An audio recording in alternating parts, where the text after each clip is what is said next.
سے 4-5 سال پہلے میں بھی آئی ٹی کی فیلڈ میں تھا، سافٹ ویئر انجینئر، اپنے کام میں لگے ہوئے، کبھی سوچا بھی نہیں تھا.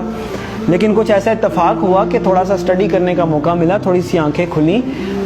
تو ہم تو نارمل لائف میں چل رہے تھے، پھر ہمیں ریئلائز ہوا کہ ہم کدھر چل رہے ہیں. جب قرآن و حدیث کو اسٹڈی کرنے کی کوشش کی تو پتہ چلا کہ ایک بھی نشانی قیامت کی، ایک بھی نشانی جو بتائی گئی ہے علامات صغریٰ وہ باقی نہیں ہے، ساری کی ساری ہو چکی ہیں. اگر کسی کو کسی اسپیسیفک نشانی کے بارے میں کوشچن ہے تو مجھے بھی بتائیں.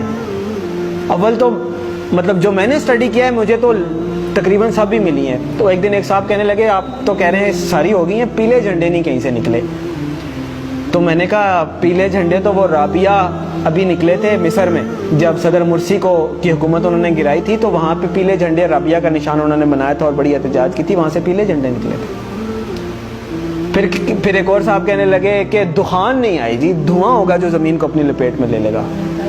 میں نے بتایا کہ دخان تو اللہ واللہ عالم، ہم عقل کل نہیں ہیں، لیکن دیکھیں ہم نے تو وہ دیکھنا ہے کہ جو ہماری سمجھ میں بات آتی ہے.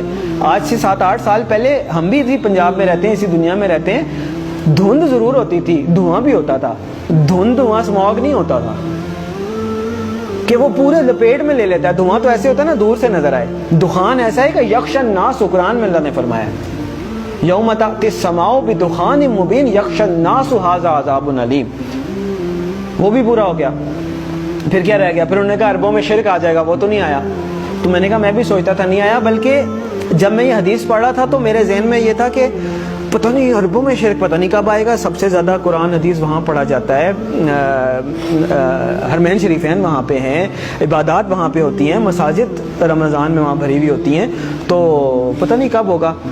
اتفاق کی بات ہے کہ میرا نہیں خیال کہ ہفتہ گزرا ہوگا یا کچھ، تو وہ خبر آئی کہ وہ انہوں نے یو اے ای میں مندر بنایا ہے اتنا بڑا، اور باقاعدہ نعوذ باللہ اس کی پوجا کر کے انہوں نے اس کی افتتاح کیا. عجیب لگا کہ اتنی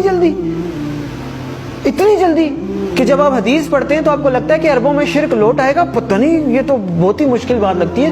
اور ہم نے مطلب ایک ہوتا ہے سالوں گزر جائیں پھر بھی بات ہے، وہ ادھر پڑا ادھر وہ بات ہوگی. تو ایک بھی نشانی مجھے نہیں ملی، اگر کسی صاحب کو ملی ہے تو مجھے بھی بتائیں. اس کا مطلب ہے علامات صغریٰ ساری پوری ہو گئی ہیں. اب علامات کبریٰ کا وقت ہے. پہلی علامات کبریٰ میں سے پہلی کیا ہے؟ امام المہدی کا ظہور پہلی علامات کبریٰ میں سے پہلی بڑی نشانی ہے. دوسری ہے دجال کا ظہور. تیسری ہے حضرت عیسیٰ علیہ السلام کا حضرت عیسیٰ علیہ السلام کا آسمان سے آنا واپس. چوتھی ہے یاجوج ماجوج.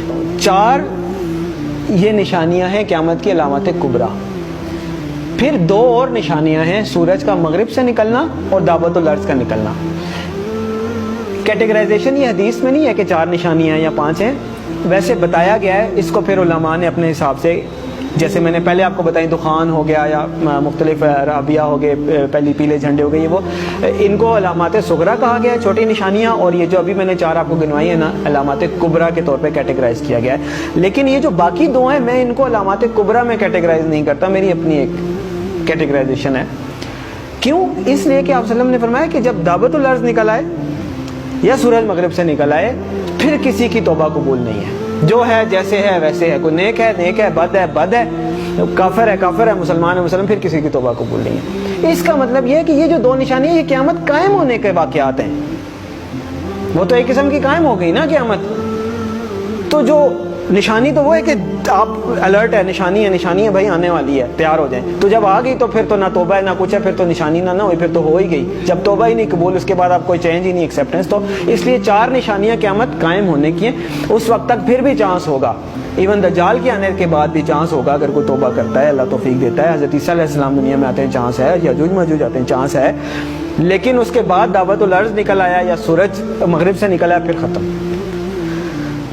تو علامات صغریٰ ساری پوری ہو گئی، علامات کبریٰ کا وقت. اور علامات کبریٰ میں سب سے پہلے امام المہدی کا ظہور ہے. اور میرے بھائیوں، میرے پاس مطلب وہ اذان دینے والی بات ہے کہ وہ مؤذن اذان دیتا ہے نا، وہ کبھی کوئی 1-2 بندے آتے ہیں، کبھی کوئی بھی نہیں آتا. میرے بس میں نہیں ہے کہ میں چیخ کے بولوں کدھر سو رہے ہو، کدھر جا رہے ہو، اور نکل آؤ روٹی کپڑا مکان سے. اور میری جاب، میری گاڑی، میرا بچہ، میرا پلاٹ نہیں.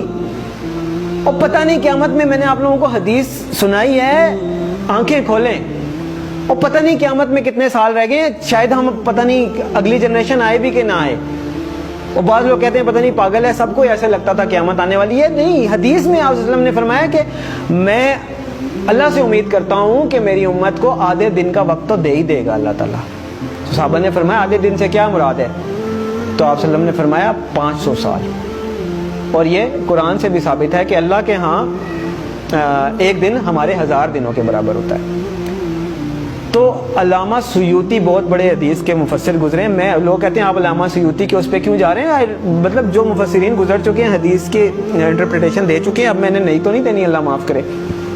تو علامہ سیوطی رحمۃ اللہ علیہ نے اس کی انٹرپریٹیشن میں لکھا ہے کہ اس کا مطلب ہے کہ ایک دن کے بعد 1.5 دن، یعنی کہ پچھلی امتوں کو کسی کو 1 دن ملا، کسی کو آدھا دن ملا، کسی اس طرح، یعنی کسی کی عمر 1000 سال ہوئی، کسی کی 500 سال، مختلف. تو انہوں نے اپنے حساب سے بتایا کہ اس کا مطلب ہے 1 دن کے بعد آدھا دن اس امت کے لیے. یعنی باقیوں کو اگر 1 دن ملا ہے تو اللہ تعالیٰ اس امت کو آدھا دن مزید دے دے گا، باقیوں سے زیادہ تھوڑی سی مہلت دے دے گا. تو 1500 سال ہجری. او بھائی کدھر بیٹھے ہیں ہم؟ 1443 ہی ہے نا. تو گنتی کا حساب لگا لیں، 60 سال پورے نہیں رہتے. میں نہیں کہہ رہا. تو اس کا مطلب یہ ہے کہ تھوڑا سا، میں یہ نہیں کہہ رہا کہ 60 سال میں ہی آ جائے گی.